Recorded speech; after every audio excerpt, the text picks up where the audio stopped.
ಕಾರ್ಯಕ್ರಮದಲ್ಲಿ ಇದ್ದಾರೆ, ಅವರು ಕೂಡ ನಾನು ಸ್ವಾಗತವನ್ನು ಬಯಸ್ತಾ ಇದ್ದೀನಿ. ಇವರು ಜಂಪನಹಳ್ಳಿ ಅವರು. ಹಾಗೆಯೇ ನಮ್ಮ ಸ್ನೇಹಿತರಾದಂಥ ಶಿವರಾಜ್ ಅವರು ಕೂಡ ಈ ಒಂದು ಕಾರ್ಯಕ್ರಮ ಯೂತ್ ಕಾಂಗ್ರೆಸ್ ಅಧ್ಯಕ್ಷರು, ಅವರು ಕೂಡ ನಾನು ಸ್ವಾಗತವನ್ನು ಬಯಸ್ತಾ ಇದ್ದೀನಿ. ಯೂತ್ ಕಾಂಗ್ರೆಸ್ ಅಧ್ಯಕ್ಷರು ಹಾಗೆಯೇ ಸತೀಶ್ ಗೌಡರು, ಅವರು ಕೂಡ ಈ ಒಂದು ಕಾರ್ಯಕ್ರಮದಲ್ಲಿ ಅವರು ಕೂಡ ಸ್ವಾಗತವನ್ನು ಬಯಸ್ತಾ ಇದ್ದೀನಿ. ಯೂತ್ ಕಾಂಗ್ರೆಸ್ ಅಧ್ಯಕ್ಷರು ಗೋಲ್ಡನ್ ನಯಾಜ್ರವರು, ಅವರು ಕೂಡ ಈ ಒಂದು ಕಾರ್ಯಕ್ರಮದಲ್ಲಿದ್ದಾರೆ, ಅವರು ಕೂಡ ಸ್ವಾಗತವನ್ನು ಬಯಸ್ತಾ ಇದ್ದೀನಿ. ಹಾಗೆಯೇ ಕೊಟ್ಟಿರ್ತಕ್ಕಂಥ ಸ್ಥಾನಮಾನ ಭಾಳ ದೊಡ್ಡದು. ನಾನು ನೋಡಿರ್ತಕ್ಕಂಗೆ ನನಗೆ ತಿಳಿದ ಮಟ್ಟಿಗೆ ಇವತ್ತೇನಾದ್ರು ಬಡವ್ರ ಪರವಾದಂಥ ಪಕ್ಷ ಅದು ಯಾವ್ದಾದ್ರು ಇದೆ, ಅದು ಕಾಂಗ್ರೆಸ್ ಪಕ್ಷ ಒಂದೇ. ಇನ್ಯಾವ ಪಕ್ಷನೂ ಕೂಡ ಬಡವ್ರ ಪರ ನಿಂತು ಯೋಜನೆಗಳನ್ನ ಕೊಟ್ಟಿಲ್ಲ.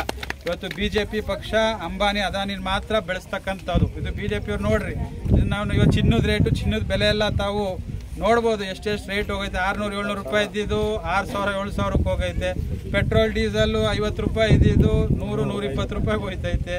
ಸಿಲಿಂಡರ್ ಬೇರೆ 400 ರೂಪಾಯಿ ಇತ್ತು 1,100 ರೂಪಾಯಿಗೆ ಹೋಗೈತೆ. ಇವೆಲ್ಲ ಕೂಡ ಬಡವರಿಗೆ ಬರೆ ಆಗ್ತಕ್ಕಂಥ ಕೆಲಸಗಳನ್ನ ಇವತ್ತು ಕೇಂದ್ರ ಸರ್ಕಾರ ಮಾಡ್ತಾ ಇದೆ.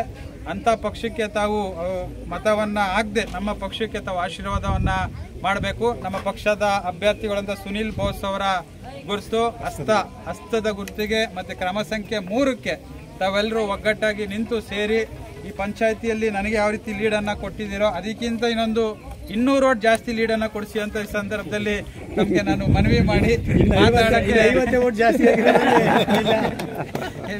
ಜಾಸ್ತಿ ಕೊಡಿ ಅಂತ ಈ ಸಂದರ್ಭದಲ್ಲಿ ಮನವಿ ಮಾಡಿ ನನಗೆ ಮಾತನಾಡಲು ಅವಕಾಶ ಮಾಡಿಕೊಟ್ಟಂತ ನಿಮ್ಮೆಲ್ಲರ ಪ್ರೀತಿ ವಿಶ್ವಾಸಕ್ಕೂ ಕೂಡ ನಾನು ಯಾವತ್ತೂ ಕೂಡ ಚಿರಋಣಿ ಆಗಿರ್ತೀನಿ ಗ್ರಾಮಕ್ಕೆ ಅಂತ ಹೇಳಿ ಆದಷ್ಟು ಬೇಗನೆ ಇಲ್ಲೊಂದು ಭವನ ನಿರ್ಮಾಣ ಆಗಲಿ ಅಂತ ನಾನು ಈ ಸಂದರ್ಭದಲ್ಲಿ ತಮಗೆ ಹಾರೈಸಿ ನನ್ನ ಮಾತನ್ನ ಮುಗಿಸ್ತೀನಿ. ಜೈ ಕರ್ನಾಟಕ, ಜೈ ಕರ್ನಾಟಕ. ಏನೇ ಹೇಳಿದ್ರು ಸಹಿತ ನಾವು ಬಿಲ್ಕುಲ್ ಚೇಂಜ್ ಆಗಿ ಆಗ್ತೇವಲ್ಲ.